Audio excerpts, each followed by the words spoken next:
মাওলা textile mills limited. সময় 1968 সাল। তখনও এই দেশ বাংলাদেশ নামে পরিচিত হয়নি, ছিল পাকিস্তানের আমল। ঠিক সেই সময় এক দূরদর্শী মানুষ, মাদারীপুরের শিবচরের বাহাদুরপুরের সন্তান মরহুম মোহাম্মদ গুলাম মাওলা স্বপ্ন দেখেছিলেন এই মাটিতে শিল্প গড়ে তোলা, আর সেই স্বপ্ন থেকে জন্ম নেয় মাওলা টেক্সটাইল মিলস লিমিটেড। দেশের মানুষ একদিন নিজ হাতে কাপড় তৈরি করবেন, নিজেদের ঘাম দিয়ে গড়বে শিল্পের ভিত্তি। তিনি ছিলেন এক দূরদর্শী উদ্যোক্তা, যিনি শুধু ব্যবসার কথাই ভাবেননি, ভাবতেন মানুষ, সমাজ আর দেশের উন্নয়নের কথা। তার সেই চিন্তা থেকেই জন্ম নেয় মাওলা টেক্সটাইল মিল, যা ছিল স্বাধীনতারও আগে বাংলাদেশের অন্যতম বৃহৎ সুতা উৎপাদনকারী মিল। তখন দেশের হাতে গোনা কয়েকটা মিল ছিল, আর ফতুল্লা তখনও আধুনিক শহর নয়, ছিল কাদামাটির নদীর ধারে এক গ্রামীণ জনপদ। সেই জায়গায় উঠে দাঁড়ায় এক বিশাল মিল, যা হয়ে যায় এলাকার গর্ব এবং মানুষের জীবনের এক আশ্রয়। মিলে গেটে ঢোকার আগে বোঝা যেত এর গুরুত্ব। সামনে থাকতো নিরাপত্তারক্ষী, চারদিকে ছিল উঁচু দেওয়াল, কঠোর পাহারা, আর ভিতরে ছিল আলো ঝলমলে এক দুনিয়া। মেলের ভিতরে ছিল এক অনন্য সৌন্দর্য। প্রবেশদ্বারে দেখা যেত হরিণ, ময়ূর, হাঁস, মুরগি, নানা রকম পশু পাখি, যেন ছোট্ট একটি চিড়িয়াখানা। একটা পার্কের মতো সাজানো ছিল পুরো মিল। সামনে বকুল ফুলের গাছ, যেখান থেকে ঝরে পড়া ফুলের থেকে ফুলের গন্ধে ভরে যেত বাতাস। একপাশে ছিল সিঁড়ি কাটলা সহ পুকুর, যেখানে বিকালে মেলের কর্মীরা হাত মুখ ধুয়ে বিশ্রাম নিতেন। তখনকার মানুষ বলতো, মাওলায় ঢুকলেই মনে হয় অন্য এক জগৎ। আমি সর্বপ্রথম মাওলা টেক্সটাইল মিলে ঢুকি 1996 সালে। তখন আমি খুব ছোট ছিলাম।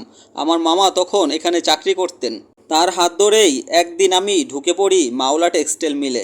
ভিতরে ঢুকে আমি অবাক। চারদিকে বিশাল বিল্ডিং, কোয়ার্টার, অফিস, মসজিদ, সবুজ মাঠ আর পশু পাখিদের একটি খাঁচা। ভিতরে ছোট ছোট খাঁচায় কবুতর ছিল, ছিল অনেকগুলো খরগোশ, এমনকি হরিণও দেখতে পেলাম। নিরাপত্তা ছিল এতই কড়া যে মনে হতো এটা একটি ছোট্ট শহর। শ্রমিকরা কাজ করতেন সকাল সন্ধ্যা পর্যন্ত। কেউ তুলা আনতো, কেউ সুতা কাটতো, কেউ যন্ত্র চালাতো।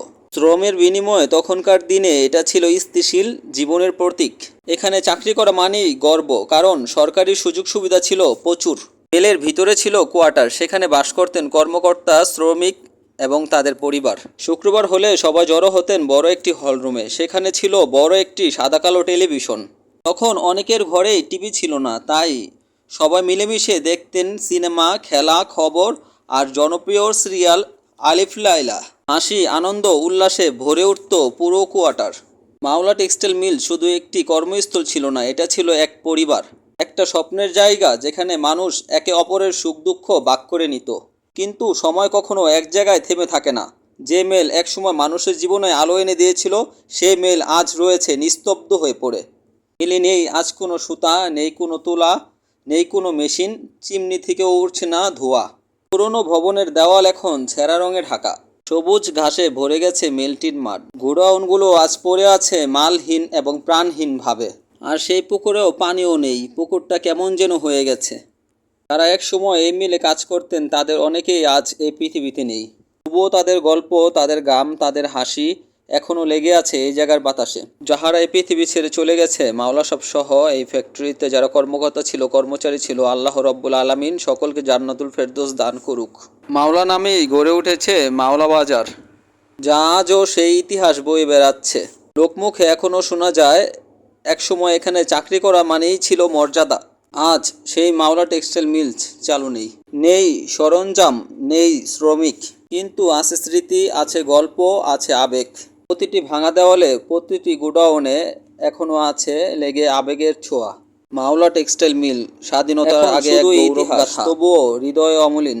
প্রিয় বন্ধুরা, মাওলা টেক্সটাইল মিল লিমিটেড নিয়ে যদি আপনার কোনো স্মৃতি, কোনো ইতিহাস থেকে থাকে বা কোনো ছবি থেকে থাকে, তাহলে অবশ্যই কমেন্ট বক্সে দেন এবং ভিডিওটি বেশি বেশি করে শেয়ার দেন, অপরকে দেখার জন্য সুযোগ করে দেন। ভালো থাকবেন, সুস্থ থাকবেন।